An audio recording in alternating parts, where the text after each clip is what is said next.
Ramayan part 1 Balkand. बहुत समय पहले अयोध्या नगरी में राजा दशरथ राज्य करते थे। वे बहुत धर्मात्मा और प्रजा के हितैषी थे, पर उनकी सबसे बड़ी चिंता यह थी कि उनके कोई संतान नहीं थी। संतान की प्राप्ति के लिए उन्होंने महर्षि शृंग से पुत्रेष्टि यज्ञ करवाया।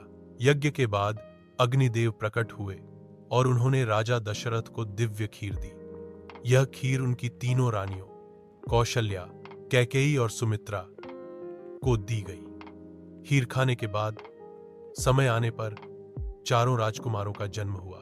कौशल्या से, राम कैकेयी से, भरत सुमित्रा से, लक्ष्मण और शत्रुघ्न, चारों भाई बड़े ही वीर, ज्ञानी और धर्मपरायण थे। विश्वामित्र का आगमन। एक दिन महर्षि विश्वामित्र राजा दशरथ के दरबार में आए।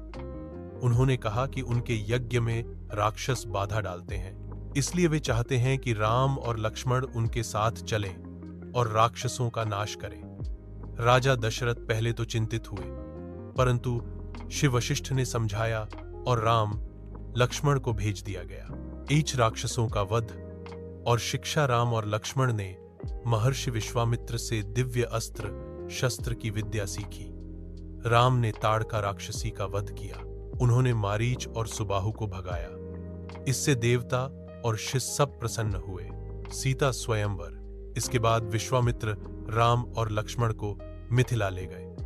वहां के राजा जनक ने अपनी पुत्री सीता का स्वयंवर रखा था।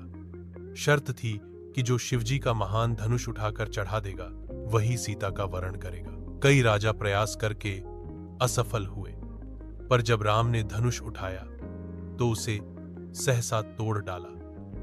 इस प्रकार सीता ने राम को पति के रूप में वरण किया। विवाह और लौटना। राम और सीता का विवाह धूमधाम से हुआ।